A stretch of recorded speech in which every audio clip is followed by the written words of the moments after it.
ನಟ ಪುನೀತ್ ರಾಜ್ಕುಮಾರ್ ಅವರ ಹುಟ್ಟುಹಬ್ಬದ ದಿನ ದೊಡ್ಡಮನೆ ಅಭಿಮಾನಿ ದೇವರುಗಳಿಗೆ ಡಬಲ್ ಗಿಫ್ಟ್ ಸಿಗಲಿದೆ. ಅಪ್ಪು ಹುಟ್ಟುಹಬ್ಬದ ದಿನ ಯುವರಾಜ್ ಕುಮಾರ್ ಅವರ ಹೊಸ ಸಿನಿಮಾದ ಬಿಗ್ ಅಪ್ಡೇಟ್ ಹೊರಬರೋ ಸಾಧ್ಯತೆ ಇದೆ. ಯುವರಾಜನಿಗಾಗಿ ಸೂರಿ ನಿರ್ದೇಶನ ಮಾಡ್ತಾ ಇರುವ ಕಾಗೆ ಬಂಗಾರ ಚಿತ್ರತಂಡದಿಂದ ಹೊಸ ಸುದ್ದಿಯೊಂದು ಹೊರಬೀಳಲಿದೆ ಅಂತ ಗಾಂಧಿನಗರದಲ್ಲಿ ಟಾಕ್ ಶುರುವಾಗಿದೆ. ಇದರ ಜೊತೆಗೆ ಎಕ್ಕಾ ಸಿನಿಮಾ ತಂಡದಿಂದ ಒಂದು ಸರ್ಪ್ರೈಸ್ ವಿಡಿಯೋ ರಿಲೀಸ್ ಆಗಲಿದೆ. ಇದನ್ನ ಪುನೀತ್ ರಾಜ್ಕುಮಾರ್ ಅವರಿಗೆ ಟ್ರಿಬ್ಯೂಟ್ ಮಾಡುವ ಸಿದ್ಧತೆ ನಡೀತಾ ಇದೆ. ಇದೆಲ್ಲಕ್ಕಿಂತಲೂ ಪವರ್ ಸ್ಟಾರ್ ಅಭಿಮಾನಿಗಳಿಗೆ ಸಿಕ್ಕಿರುವ ದೊಡ್ಡ ಗಿಫ್ಟ್ ಏನಂದ್ರೆ ಅದು ಅಪ್ಪು ಸಿನಿಮಾ.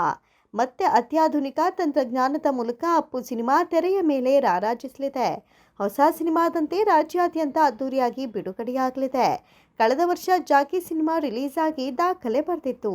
ಇದೀಗ ಅಪ್ಪು ಸರದಿ.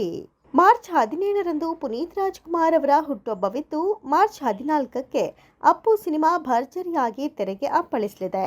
2002ರಲ್ಲಿ ತೆರೆ ಕಂಡಿದ್ದ ಅಪ್ಪು ಸಿನಿಮಾ ಹಲವು ದಾಖಲೆಗಳನ್ನು ಮಾಡಿತ್ತು.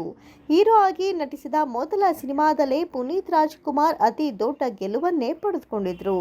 ಸೂಪರ್ ಸ್ಟಾರ್ ರಜನಿಕಾಂತ್ ಅವರು ಕೂಡ ಅಪ್ಪು ಸಿನಿಮಾ ನೋಡಿ ಪುನೀತ್ ನಟನೆಗೆ ಭೇಷ್ ಅಂತ ಬೆನ್ನು ತಟ್ಟಿ ಇದು ಸಿಂಹದ ಮರಿ ಎಂದಿದ್ರು.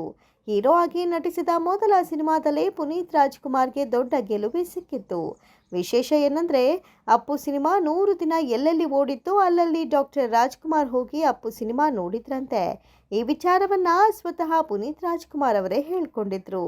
ಅಂದ್ಹಾಗೆ ಅಪ್ಪು ಸಿನಿಮಾದ ಕಥೆಯನ್ನ ಪುರಿ ಜಗನ್ನಾಥ್ ಶಿವರಾಜ್ ಕುಮಾರ್ ಅವರಿಗಾಗಿ ಮಾಡಿಕೊಂಡಿದ್ರಂತೆ.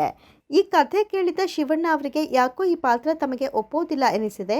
ಆಗ ಶಿವಣ್ಣ ಈ ಕಥೆ ನನ್ನ ತಮ್ಮನಿಗೆ ಸೂಟ್ ಆಗುತ್ತೆ ಅಂದಿದ್ರಂತೆ. ಅದೇ ಸಮಯಕ್ಕೆ ಪುನೀತ್ ಅವರನ್ನ ಲಾಂಚ್ ಮಾಡೋದಕ್ಕೆ ದೊಡ್ಡ ಮನೆಯಲ್ಲಿ ಕಸರತ್ತು ಶುರುವಾಗಿತ್ತು. ಪುರಿ ಜಗನ್ನಾಥ್ ಅಪ್ಪು ಚಿತ್ರಕ್ಕೆ ನಿರ್ದೇಶನ ಮಾಡುವ ಅವಕಾಶ ಕೂಡಿ ಬಂತು. ಮುಂದೆ ಅಪ್ಪು ಸಿನಿಮಾ ಇತಿಹಾಸ ಬರೆಯಿತು. ಈ ವಿಚಾರವನ್ನ ನಿರ್ದೇಶಕ ಪುರಿ ಜಗನ್ನಾಥ್ ಅವರೇ ಹೇಳಿಕೊಂಡಿದ್ದಾರೆ.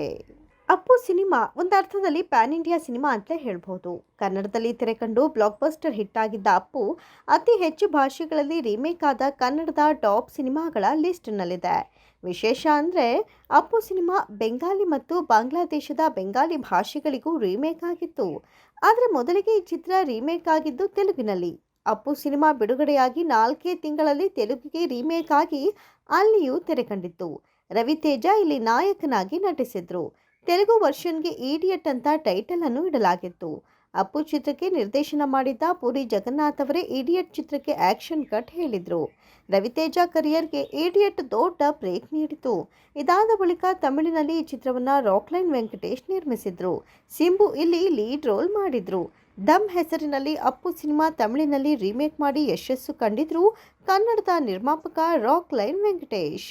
ಒಟ್ಟಾರೆ 2002ರ ಏಪ್ರಿಲ್ 26ರಂದು ರಿಲೀಸ್ ಆಗಿದ್ದ ಪುನೀತ್ ರಾಜ್ಕುಮಾರ್ ನಟನೆಯ ಅಪ್ಪು ಸಿನಿಮಾ 23 ವರ್ಷಗಳ ಬಳಿಕ ಮತ್ತೆ ಹೊಸ ತಂತ್ರಜ್ಞಾನದ ಮೂಲಕ ಮರು ಬಿಡುಗಡೆ ಆಗ್ತಾ ಇರೋದು ಅಭಿಮಾನಿ ದೇವರುಗಳಿಗೆ ಖುಷಿ ನೀಡಿದೆ. ಹೊಸ ಚಿತ್ರಕ್ಕೆ ಸಿಗುವ ಓಪನಿಂಗ್ ಈ ಚಿತ್ರಕ್ಕೂ ಸಿಗುವ ವಿಶ್ವಾಸವಿದೆ.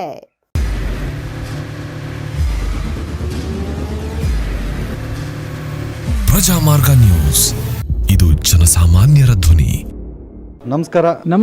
ನೀವು ನೋಡ್ತಾ ಇದ್ದೀರಾ ಪ್ರಜಾಮಾರ್ಗ ನ್ಯೂಸ್. ರಾಷ್ಟ್ರದ ರಾಜ್ಯದ ರಾಜಕೀಯದ ಬಗ್ಗೆ ಹೆಚ್ಚಿನ ಸಿನಿಮಾ ಅಪ್ಡೇಟ್ಗಳಿಗಾಗಿ ಫಸ್ಟ್ ಲೈಕ್ ಮಾಡಿ, ಸಬ್ಸ್ಕ್ರೈಬ್ ಆಗಿ, ಹಾಗೆ ಫಾಲೋ ಕೂಡ ಮಾಡಬೇಕು.